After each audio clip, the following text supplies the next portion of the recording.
This is CBC Here and Now.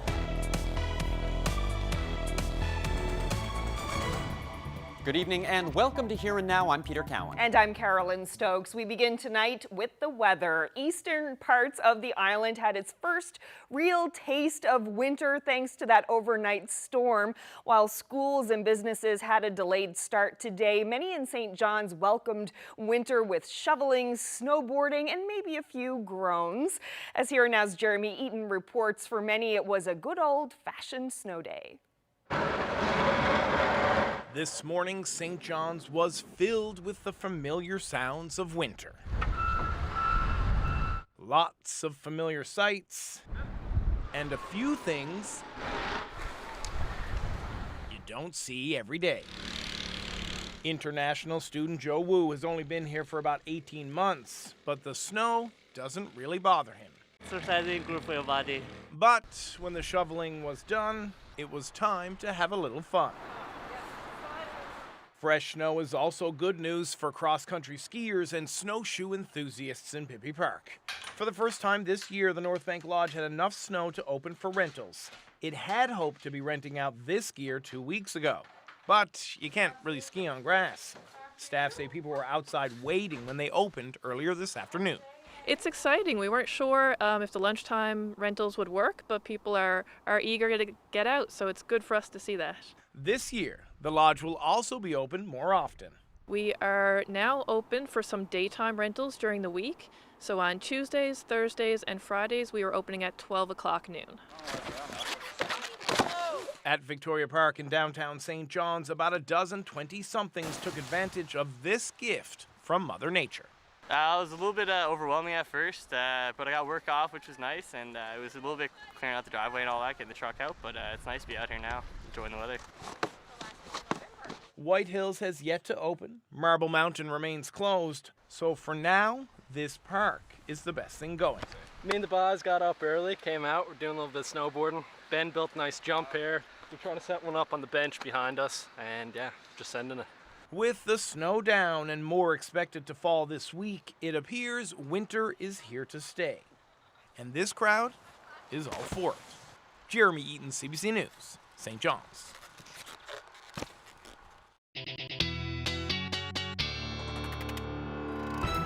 As you can see from all of those beautiful pictures, it was a gorgeous afternoon to clean up all of that snow that fell. Here's a look at some of those numbers. Mount Carson, 41 centimeters, and then as you head towards most of the metro area, anywhere from 28 to 36 centimeters of snow. Cape Pine picked up 25, and then Gander saw 18 centimeters today. Pretty windy as well. Not only did that snow fall, but we saw lots of drifting snow. 81 kilometer per hour winds for Bonavista, and then a similar one last night. We saw a similar gust at 81 kilometers per hour for St. John's. And then as we head through the night tonight, that area of low pressure is heading north and affecting the northern peninsula as well as southeastern portions of Labrador. And that is prompting some winter storm warnings as well as blowing snow advisories and snowfall warnings. It's going to be a lot of snow between now and Monday. Take a look at some of these numbers. Some areas seeing anywhere from 50 to 75, even some pockets of 100 centimeters of snow by the time Monday morning rolls around. But I will talk about that and have your full weekend forecast coming up. Well, there was more trouble at a house in St. John's early this morning. The RNC was called to a home on Craig Miller Avenue around 6 a.m. after a shooting. Officers sealed off the area and confirmed no one was injured. Police do not believe this was a random attack. They're asking anyone with TV or dash cam video to contact them. A man was shot and killed outside the same home on Craig Miller Avenue last summer. 47-year-old Jamie Cody, the victim, had previously been convicted of several drug and weapons offenses.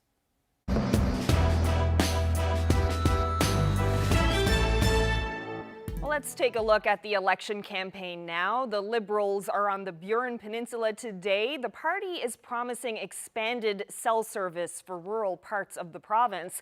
The Liberals say if elected, they'll move to phase 3 of its current cell phone strategy to get more service for more communities. The party didn't provide any details on how quickly this could happen or how much it would cost. Meanwhile, a former Liberal MHA is running again, this time as an independent. Neil King is running in the district of Bonavista. In the last election, King lost to the PC candidate by just 45 votes. Now, this time, the Liberals rejected his candidacy over comments King made online in 2019. King says he made disparaging comments about someone he knows who has a disability. He deleted it shortly after and says his post showed poor judgment, and he's been working at bettering himself. He and my lawyer have, went through the appeal process with the Liberal Party. We made our case, and at some point, you've got to move forward with your life, accept that I made a egregious error in what I posted, and you've got to move on. I mean, I'm a different person than I was a year and a half ago, and very happy and healthy, and want to get back to helping the people in this district, which are sorely underrepresented right now.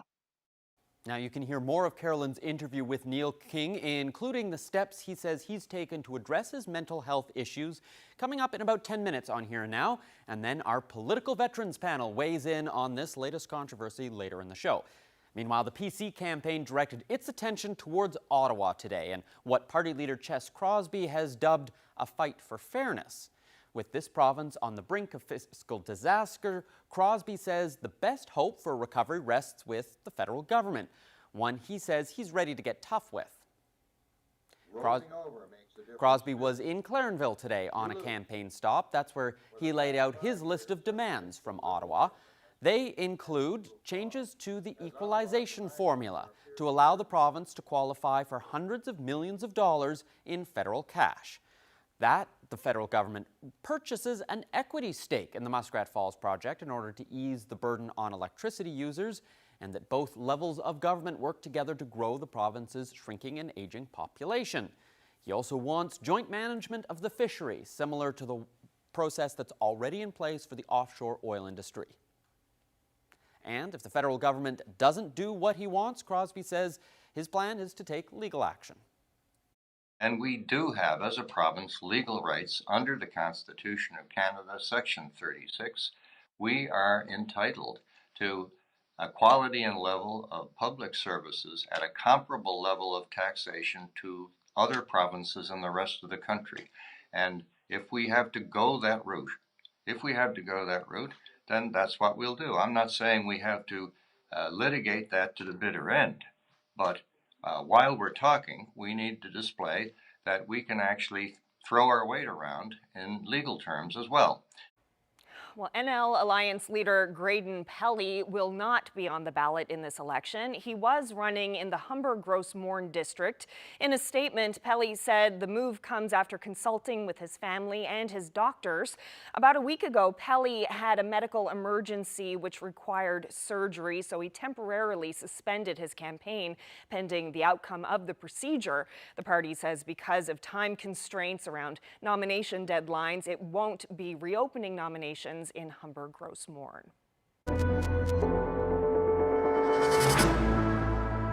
Let's take a look at the latest on COVID in this province. There is a new case confirmed in the province today.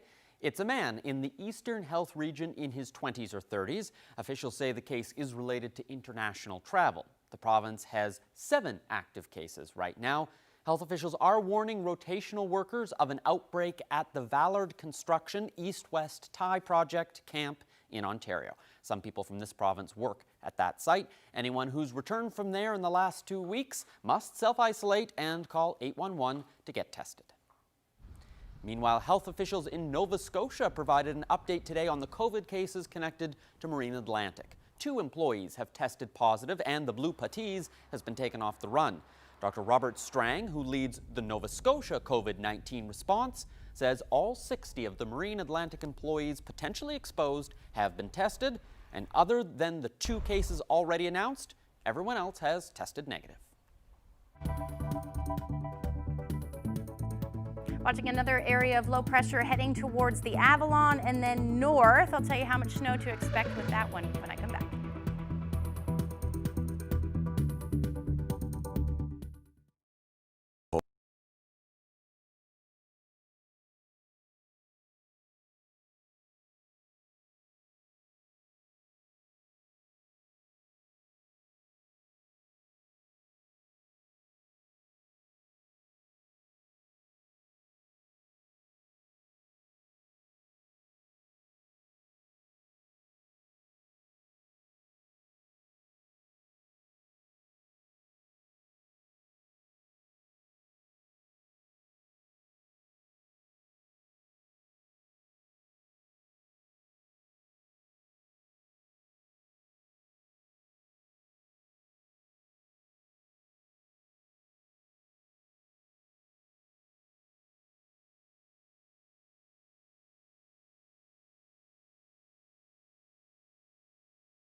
This weather forecast is brought to you by Newfoundland and Labrador Tourism. Somewhere out there is a winter with your name on it. Find it now at stayhomeyear.ca.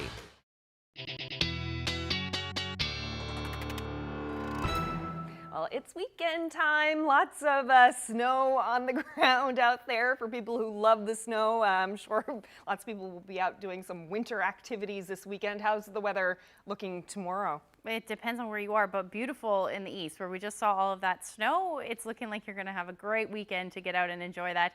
Even a beautiful night tonight. Let's take a look at those temperatures. -4 right now, so if you do head out, you're going to have to bundle up a little bit, but beautiful night to enjoy that snow. We've got similar temperatures through central, -5, -7 along the west coast, and then into the minus double digits for most of Labrador. However, we do have those single-digit temperatures for southeastern portions of the island. Like I said, if you're going to head out, you're going to want to bundle up. Those wind chills are more like -11 in St. John's, -26 in Lab City, and then we do have those similar wind chills through most of the island. Now, it's taking a look at the satellite radar. You can see that low spinning offshore. That's what's bringing all of that snow. That's what brought all the snow to eastern areas and then is going to continue to bring that snow for coastal areas of Labrador as well as the northern peninsula as we head through the overnight tonight. You can see some of that snow still affecting portions of the northern peninsula, and then watch this next area of low pressure move in, bringing some cloud cover already. There it is there. Some of the snow is showing up on the radar. And that is going to skirt potentially the Avalon as we head through the overnight tonight. And we may pick up a few centimeters with that for extreme eastern areas of the island, depending on how close that or extreme eastern areas of the Avalon rather. And it just depends on how close that low gets. Here's a look at all that snow that will continue to affect coastal areas of Labrador as well as the northern peninsula. And that area of low pressure is what's going to bring the rest of the snow up through portions of Labrador and the northern peninsula as we head through the weekend.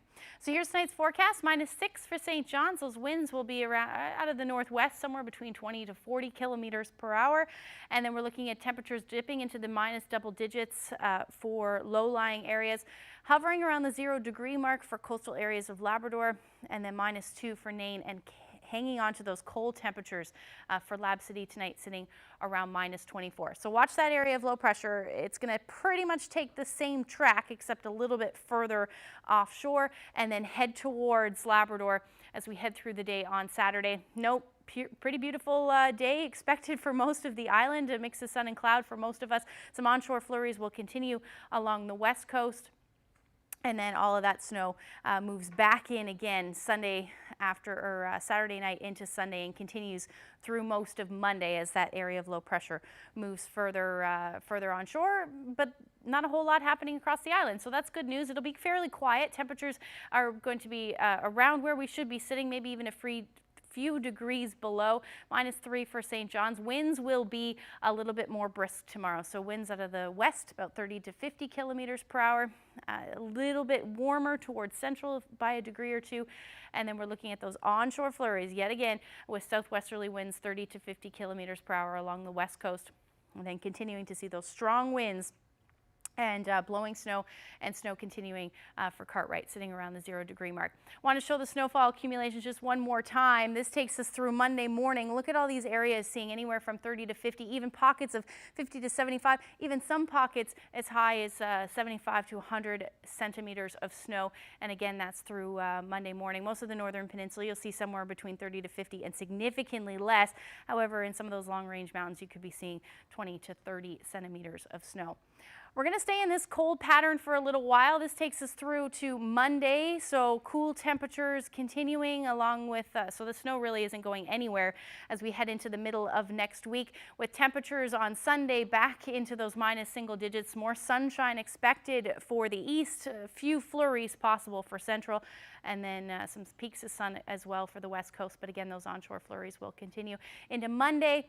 That's when things are going to get a little bit more unsettled. So we're looking at flurries or light snow for most of the island. Temperatures are going to stay mild, and even mild for Lab City, -4 by the time Monday rolls around, and then within a few degrees of 0 for the rest of the province.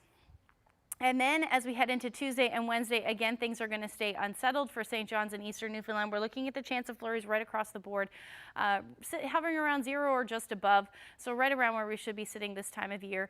For Central Newfoundland, you're looking at a similar forecast with either flurries or light snow through Wednesday, and those onshore flurries continuing for Western Newfoundland as well, hovering around -1 and overnight lows in those minus single digits. So perfect for enjoying the winter weather.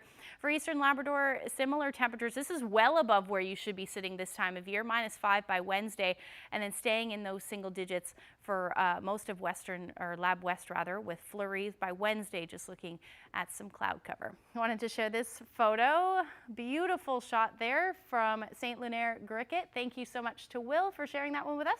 And if you have any weather photos to share with us, send them to nlphotos@cbc.ca. There are now 4 high-profile independent candidates running in this election: Eddie Joyce, Paul Lane, Perry Trimper, and the latest entry, Neil King.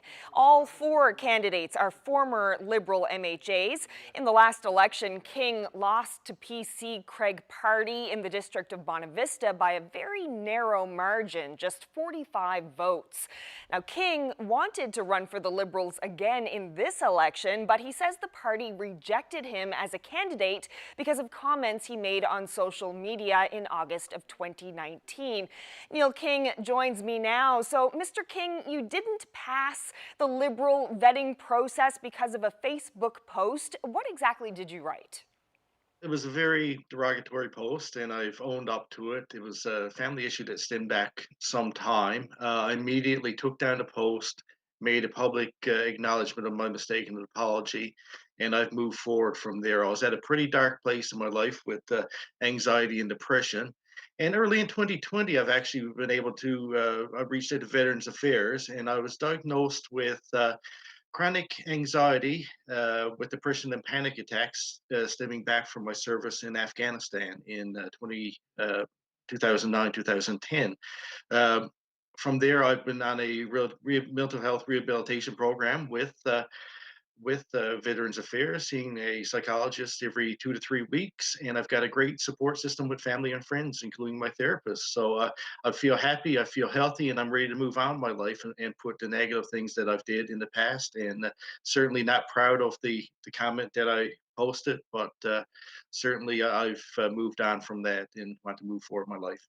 And just so we're on the same page, I guess it would be fair to describe it as a disparaging rant about a female relative of yours that belittled her disability, and you also used some offensive language, right? Yes, it wasn't a relative of mine. It's a family issue that between 2 different families, and I mean it is bad, and I acknowledge that. And um, with regard to people with persons with disabilities, my grandmother was a double leg amputee, and certainly have a great deal of respect for people with disabilities and understand their needs. And I was able to support my grandmother for a number of years, and I think people in the community recognize that.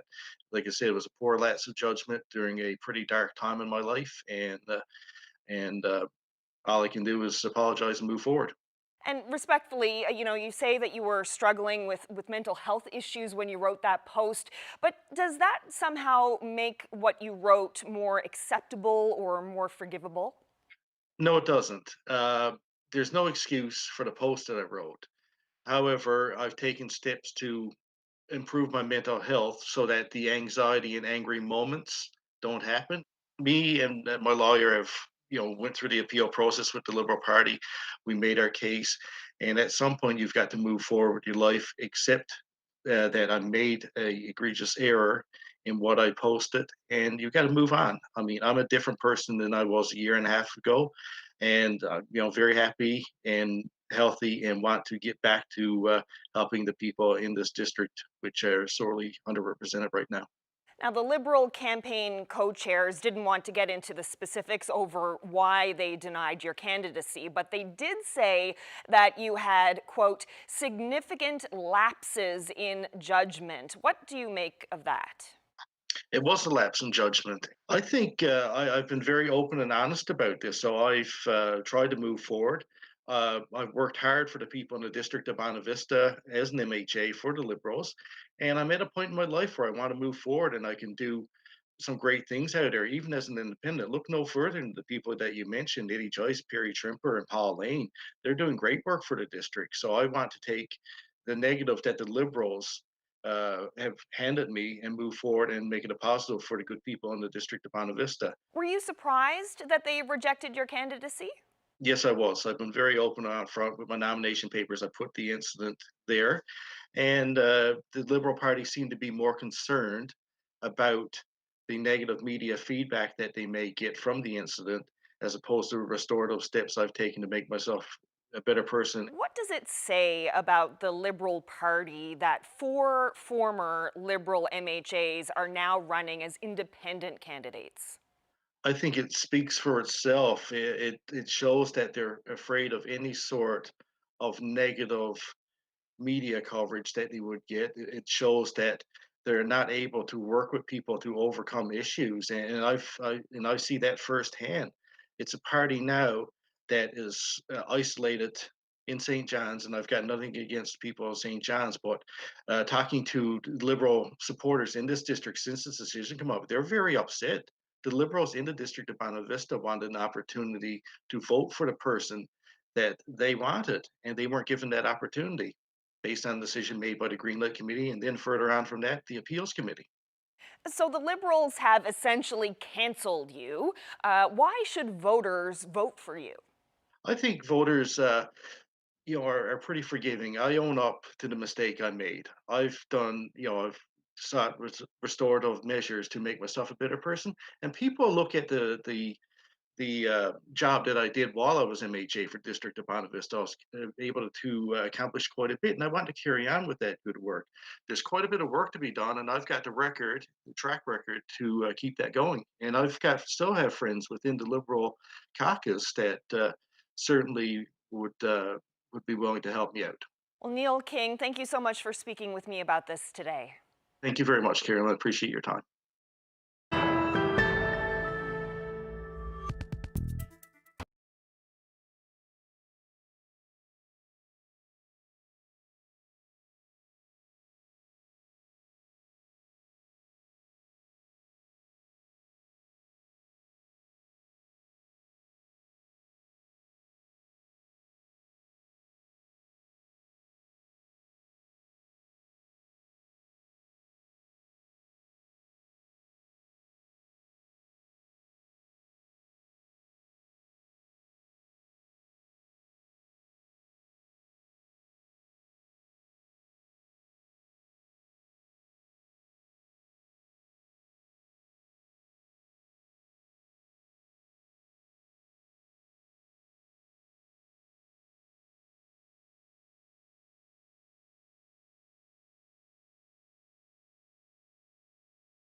Progressive Conservatives are planning to cut corporate taxes as a way to stimulate job growth in the province. But is that actually what happens when you do this for big businesses?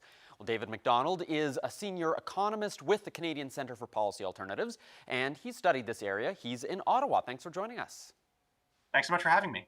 Okay, so you've taken a look at their plan. How effective do you think that will be at creating more jobs in this province? Well, it's very difficult to say. I mean, one of the big challenges with giving big tax breaks to big companies is you think they're going to use that money in a particular way, or maybe you want them and hope that they will use the money in a particular way. Maybe it's hiring more people, maybe it's investing more in a province. But unless you have some requirement for that to happen, the companies may well have different priorities.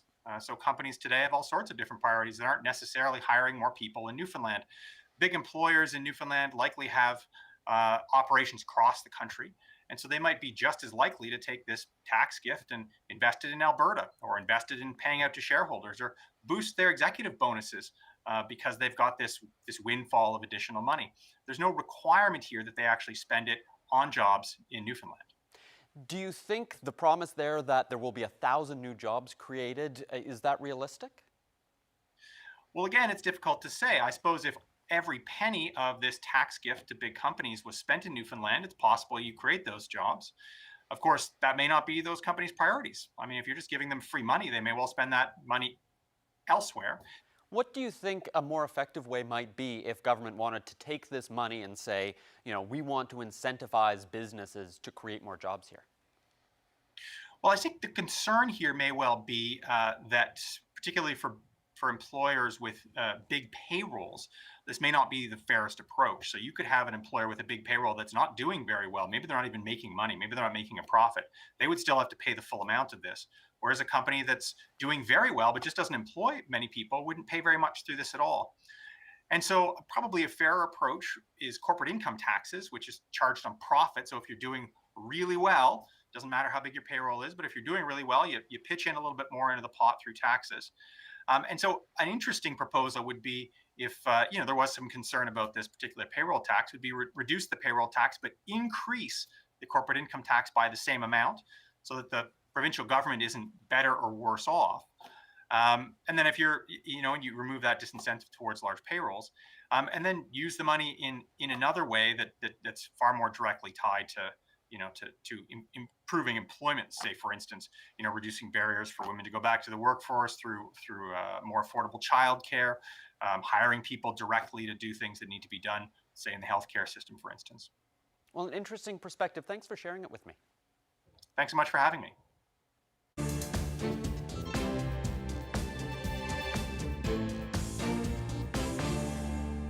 Prime Minister Justin Trudeau spoke with the Queen today about the resignation of Governor General Julie Payette. She is stepping down because of a report that catalogs a toxic work environment at Rideau Hall. Trudeau, who appointed Payette, is now being criticized for a lax vetting process that didn't catch past employment problems. We will continue to look at the best way to select people for the vice-regal appointments. It's an important role for Canadians, and we will look at how we can improve it. Trudeau didn't use the committee process that former Prime Minister Stephen Harper did to select Payette's predecessor, David Johnston. Outgoing governors general usually receive a $150,000 a year annuity and a $100,000 a year expense allowance. Well, for a lot of people, secondhand stores can be real treasure troves. That's especially true for the staff of a Value Village in Vancouver. They discovered $85,000 in cash while sorting through a load of donations. This is certainly the largest sum of money that I've ever come across. And we knew, based on what was inside the bag, that we were looking at somebody who was elderly and had possibly lost the money. The manager says they knew the person didn't intend to donate the cash, so they contacted police. Thanks to some documents that were found along with the money, they were able to track down the owner, an elderly woman who had recently moved into a retirement home. The cash had been stashed at least 25 years ago. It was found in a storage locker that the woman's family had donated to Value Village.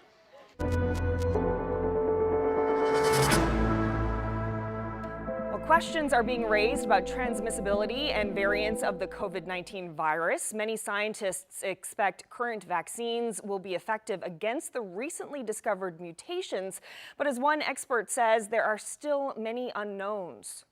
That being said, though, we should remember that there have already been a few cases of people getting reinfected down the road. So I think the important point to take away from this is that until we have definitive evidence, the fundamental truth that we've been talking about since the beginning is just because you got sick before, just because you got vaccinated, does not mean that you are 100% immune going forward. And so at least until this whole situation is under control, we still have to practice the basic safety measures, which is keep your distance, wear your mask, and wash your hands.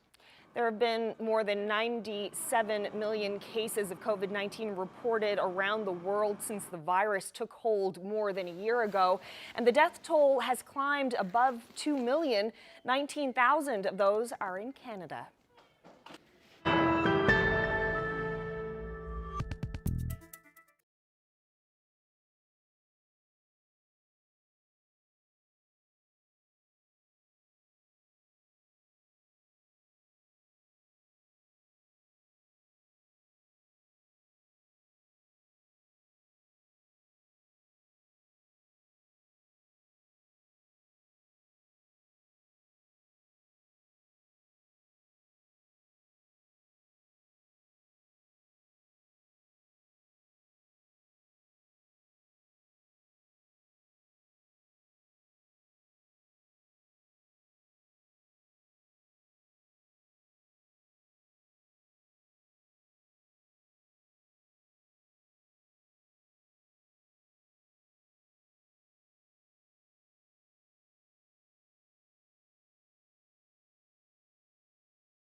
Believe it or not, the election campaign is already one quarter done. It's not the most exciting first week of a campaign we've had, but it wasn't without its surprises. We've assembled our political veterans panel to take a look at a few of those from the first week of the campaign. Colin Holloway is a former Liberal MHA, Sandy Collins was a PC cabinet minister, and Jerry Rogers was the NDP leader. Let's start with a surprise that came out today. Neil King had served as a Liberal MHA, but this time around the party rejected him over social media posts that he's made. So we now have 4 independents who used to be Liberal MHAs. What should we make of that? Colin, let's start with you. I agree with you, Peter. A bit of a surprise for me as well. I was under the assumption that Neil, if he was considering to run, he was going to run under the Liberal banner this time. Neil was a very strong voice in 2015, certainly when I was there, and very strong in the House of Assembly. Now, there were times that Neil was a bit vocal, and I understand his reasons for not being accepted by the party relates to a social media post. I think many people can find themselves in that situation. But anyway, he's going to run as an independent. I think it speaks to that there's still some ongoing issues within the party. We've seen other MHAs, cabinet ministers, come out of the party in the past because of things that have been said in social media or against other MHAs. So it seems to be a little bit of a double standard. And the point of being independent, it's probably not a bad route, actually. If we look at it, there are 4 people going to run as independents. And when you're in a minority government situation, and we've seen this over the last couple of years, since 2019, that actually there's a fair amount of influence that can happen as an independent. Sandy, why don't you pick up from there? What about this idea that, we seem to be seeing a lot of former Liberals now independents? Yeah, I think that's obviously something that could be given a second look, I think. And if I were Andrew Furey, I'd be looking deep what some of those reasons could be.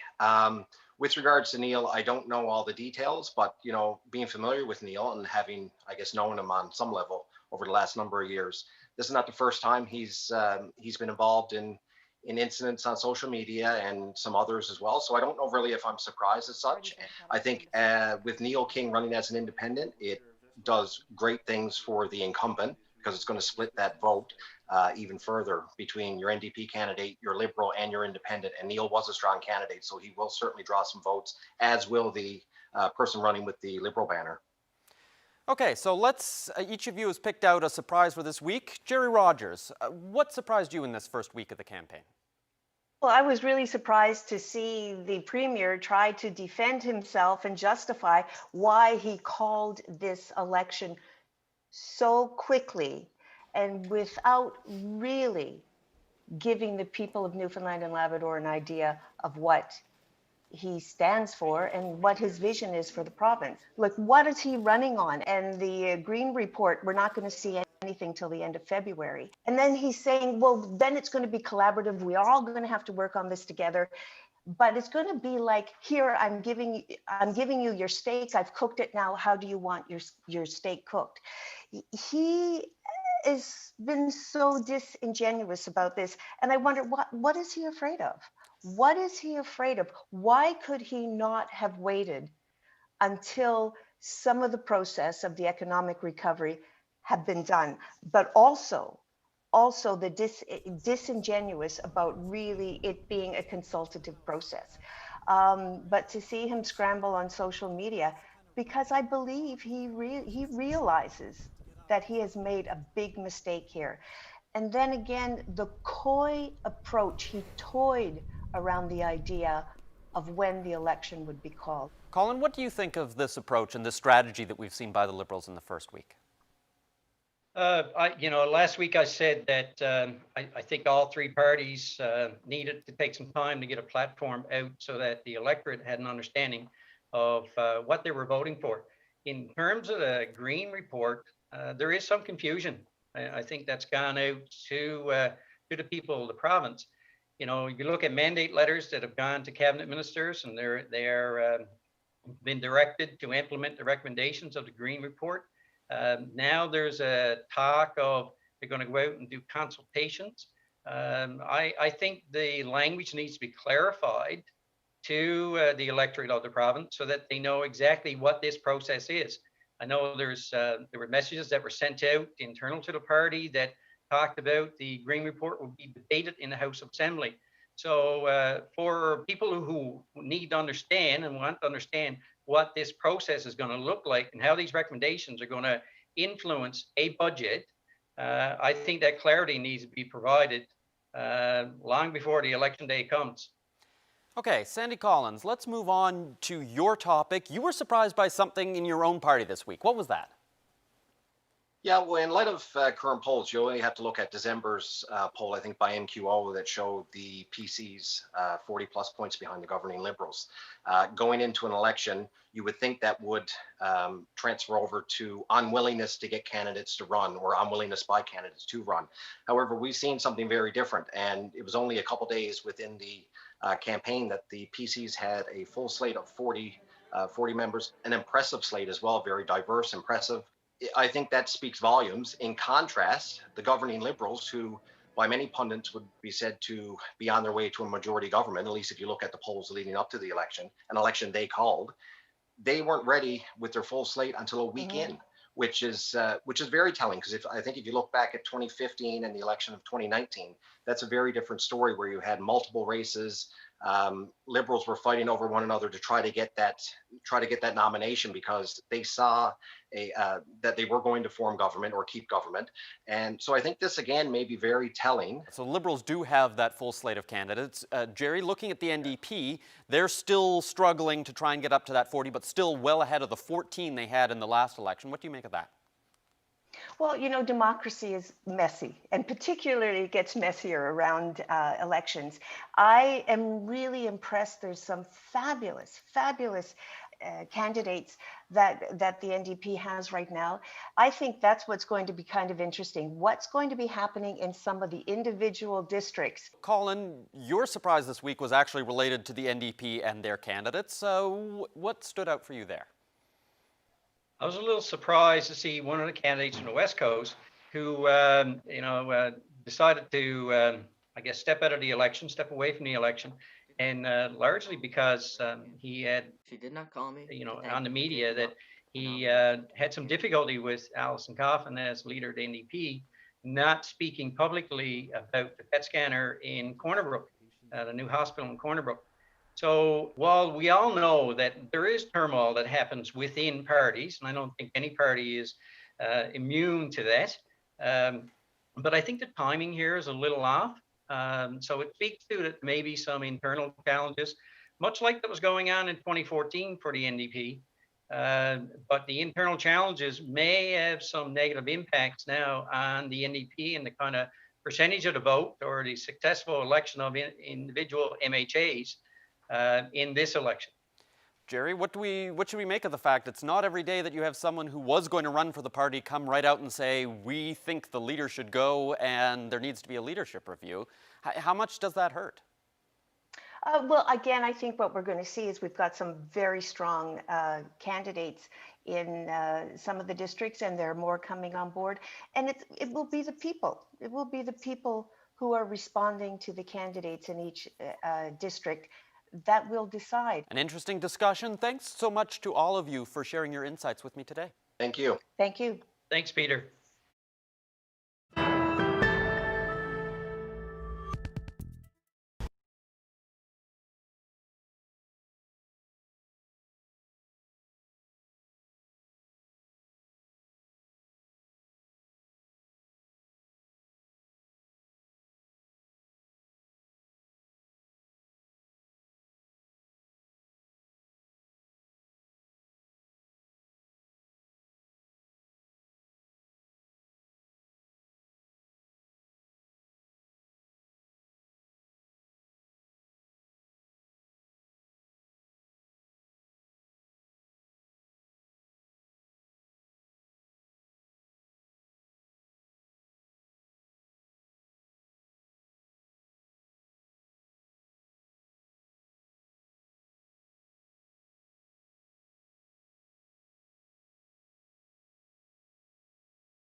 the archival special that first shone the light on Newfoundland's most famous little workhorse, the Newfoundland Pony, Sunday at noon and Monday at 7.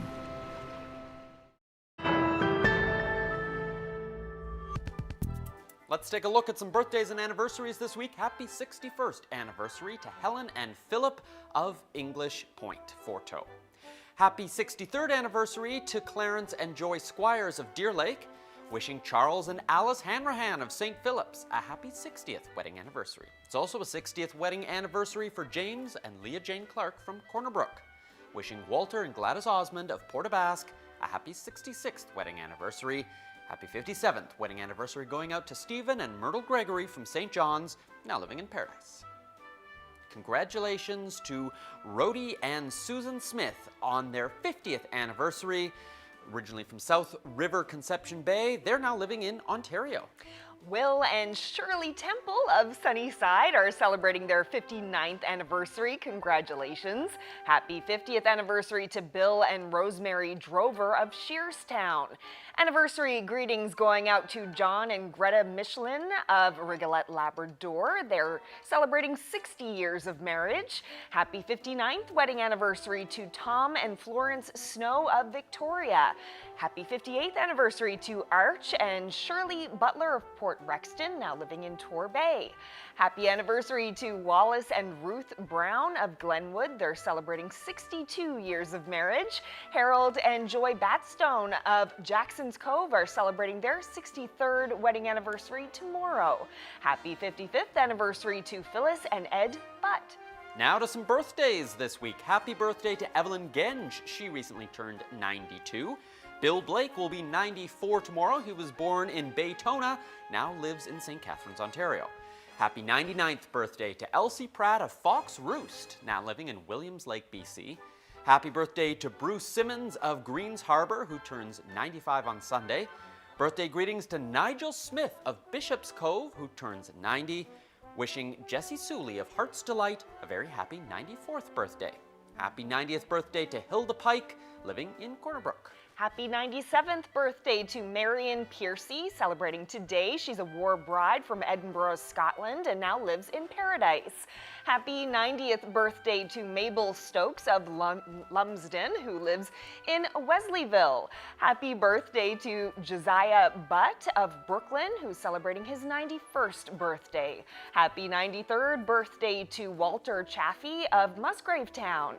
Birthday wishes going out to Blanche St. George of Corner Brook, who just turned 100. Happy 98th birthday to Max Kirby.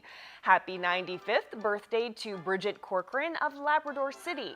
Jack Forward of Buckens is turning 93 years old.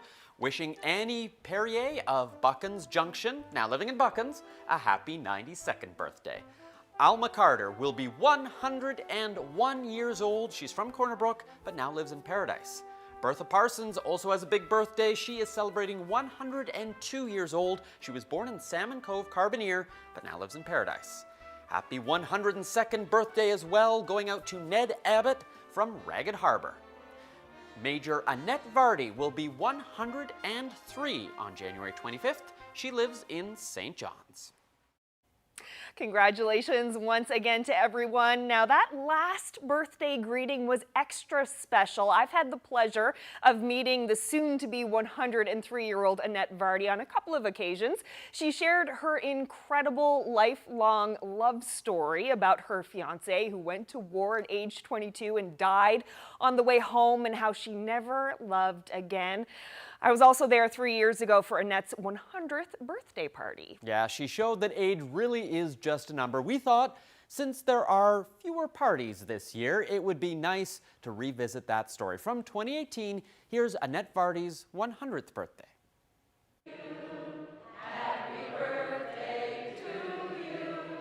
At 100 years of age, Annette Vardy of Clarenville, the woman everyone calls neat, has that twinkle of wisdom in her eye and a spark of sassiness in her smile. I have my bag packed. I'm all ready to go, but I'm not in a hurry. Neat says she lived a full life, not measured by time, but by deeds. We were never promised, you know, a bed of roses. We were told to go and do, and that's what I did. Neat traveled the world as a missionary with the Salvation Army, spent 30 years working as a nurse in the Children's Hospital in India, every day witnessing poverty and starvation, scenes so heartbreaking it hurts to remember them. A little girl, she must have been about 8 years old, but she looked like a 4-year-old, pushing her father in a homemade cart, crying out, "I'm hungry, I'm hungry." And even now, it hurts. Some people get so used to it, they slip over. I never did. She did what she could, helped heal the sick, fed children on the street. She even unofficially adopted a 3-month-old orphan named Leela. And her first words to me was "Mummy." She called me Mummy. Of course, I have a heart that's very weak. And from that day on, she was my girl. Neat was born with a weak heart, a condition doctors said would kill her before the age of 21. She's lived in defiance of that prognosis and proved to everyone just how strong and big her heart really is. Good feeling about being able to help. And there were times when I felt guilty because I had so much and I have so little. Still do. But Neat also suffered loss. The only man she ever loved, her fiancé, died on the way home from war. She never married and still lives at home by herself. I like it that way. I like to do my own thing. She chose to live her life solo, but her engagement and wedding rings got a second chance at love. She gave them as a wedding gift to a family member. I'm so pleased that someone else can enjoy it and appreciate something that I couldn't have. But today is about celebrating a century of life. I will think of this day for as long as I live. However long that may be, Neat has no fear of what comes next. I'm ready to go. I'd go anytime. Whether it's tonight, it's okay. If it's 5 years from now, it's okay. But she sure seems to have a lot of life in her yet. Carolyn Stokes, CBC News, St. John's. She's not gone yet. That was her 100th birthday party, and she'll turn 103 on Monday. Now, her family tells me she's doing amazingly well, that she still lives on her own, and her mind is as sharp as ever. Amazing. Congratulations to her. So, Ashley, before we go, give us one final look at the weekend. There's snow on the ground in eastern Newfoundland now, and people want to get out and enjoy it. And it's going to be beautiful weather to do so. Let's take a look at the forecast for St. John's. About -3 tomorrow. Will be a little bit breezy, 30 to 50 kilometers per hour, but all of the action will be for the northern peninsula and coastal areas of Labrador, where we could see upwards of 50 plus centimeters, even some pockets of 100 centimeters of snow by the time Monday afternoon rolls around. It's going to be quite blustery as well. Some flurries along the west coast, and then that will generally continue as we head into Sunday as well. Take a look at those temperatures. Beautiful as far as winter weather goes. More sunshine in the east and a chance of a few flurries for central. That is a lot of snow. It is a lot of snow, yeah. I mean, we haven't seen very much snow up there at all. It's been fairly nice. Yeah. So are you going to get out and do anything outdoors this weekend? My plan is to get out and snowshoe. We'll see if that works. We've got a lot of shoveling to do still, but. Yeah, there's good cardio still left ahead of me tonight, I suspect. Exactly. Well, have a great weekend, everyone. Good night. Good night.